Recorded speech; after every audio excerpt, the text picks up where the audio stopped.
Isang mapagpalang umaga sa ating lahat, mga kapatid ko kay Kristo. Mula sa The Solid Rock Morning Devotion, isang kagalakan na muli tayo ay makapagbulay-bulay sa salita ng Panginoong Hesukristo. Sa umagang ito, 10 minutong pagbubulay-bulay ng mga salita ng Panginoon upang papurihan at sambahin ang ating Panginoong Hesukristo.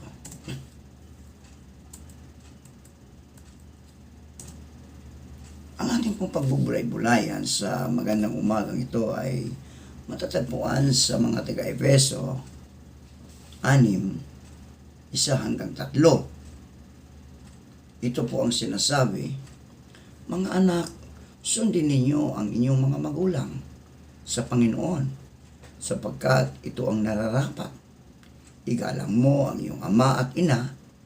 Ito ang utos o unang utos na may kalakip na pangakong ikaw ay giginhawa at hahaba ang iyong buhay sa lupa.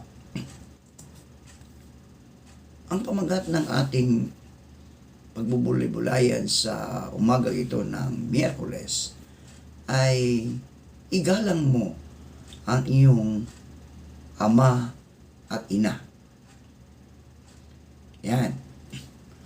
Ang paggalang sa ama at ina ay ang pagpapakita ng respeto sa kanila, sa salita at sa gawa, at pagkakaroon ng mataas na pagtingin sa kanilang posisyon bilang mga magulang. Ang pagbibigay galang ay pagrespeto, hindi lamang dahil sa merito, kundi dahil na rin sa kanilang mga edad. Ang mga anak sa lahat ng nakatatandang gulang ay dapat na igalang lalong-lalo na ang kanilang mga magulang. Kahit na ang kanilang mga magulang ay hindi karapat-dapat sa kanilang paggalang. Tayo po ay manalangin. Maraming salamat, Diyos ko, sa magdamag na pagbabantay ninyo sa amin at sa aming mga mahal sa buhay. Nagpapasalamat din ako sa isa pang araw at pagkakataon na iyong ibinigay sa akin upang makapiling ko ang aking mga mahal sa buhay at maipamahagi sa aking kapwa ang aking pagmamahal at pagkalinga. Maraming salamat din sa pagkakataon na maipakita sa iyo ang aking pananampalataya. Ama, sa pagdaan ng mga araw, unti-unti kong nauunawaan ang mga dahilan kung bakit mo ako nilikha. Unti-unti ko nang naunawaan kung bakit ako umiiral ngayon sa mundong ito. Maraming salamat sa laging pagpapaalaala sa akin na ako'y naririto upang maglingkod at sumamba sa iyo. Maraming salamat sa patuloy na pagpapaalaala sa akin na ako'y naririto upang tumulong sa aking kapwa. Patawarin mo naman ako, Ama, sa mga kasalanang aking nagawa at nagagawa. Patawarin mo ako sa aking mga pagkukulang sa aking mga mahal sa buhay, sa pag-iimbot ng aking kalooban sa aking kapwa-tao, sa mga masasamang diwang bigla na lamang pumapasok sa aking isipan, sa mga pagsisinungaling na nagagawa ng aking mga dila, sa mga pita ng laman ng aking mga mata, sa malimit na paglimot sa aking mga pangako. Inihingi ko ng kapatawaran ang lahat ng aking pagsalangsang. Ako'y maliit na alipin, gawaran mo ako kahit katiting na kalakasan upang labanan ang mga tuksong ito. Linisin mo ang aking puso, bigyan mo ng kabutihan ang aking kalooban, at gawaran mo ako ng busilak na damdamin sa buong maghapon. Nais ko pong sundin ang iyong kalooban at nakatahanda upang subukan na magampanan ang mga tungkuling iyong iaatang sa akin sa araw na ito. Bigyan mo lamang ako ng sapat ng lakas upang maitatwa ang mga masasamang gawain at tahakin ang tamang daan na dapat kong lakaran. Nakahanda rin po akong sumunod sa iyong kalooban at anumang utos na buhat sa iyo ay akin pong pipiliting sundin. Naway maging matibay ako sa mga pagsubok ng buhay at unti-unti kong malagpasan ang mga unos na darating. Patnubayan mo ang aking mga mahal sa buhay na siya kong magiging inspirasyon sa mundong ito upang may pagpatuloy ang aking buhay. Sa pangalan ni Jesus. Amen.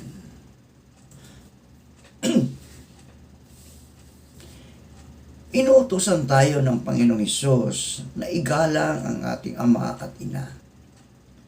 Binibigyan niya ng kahalagahan ang paggalang sa mga magulang na sapat upang isama niya ito sa 10 utos. At gayon din sa bagong tipan. Mga anak, magsitalima kayo sa inyong mga magulang sa Panginoon, sapagkat ito'y matuwid. Igalang mo ang iyong ama at ina na siyang unang utos na may pangako upang yumaon kang mabuti at ikaw ay mabuhay na malaon sa lupa. Ang paggalang sa ama at ina ang tanging utos sa kasulatan na may kasamang pangako na magkakaroon ng mahabang buhay bilang gantimpala. Ang mga gumagalang sa kanilang mga magulang ay pinagpapala. Tandaan natin yan, mga anak. Ang mga gumagalang sa kanilang mga magulang ay pinagpapala. Sa kabaliktaran ng mga taong may makasalanang pag-iisip at mga taong nagpapakita ng kawalan ng takot sa Diyos ay kinikitaan ng pagsuway sa kanilang mga magulang. Si Haring Solomon ang pinakamatalinong taong nabuhay dito sa mundo ay hinimo ang mga anak na igalang ang kanilang mga magulang. Kahit na maaring wala na tayo sa kanilang poder o direktang pamamahala. Hindi natin maipagwawalang bahala ang kautusan na igalang ang ating ama at ina.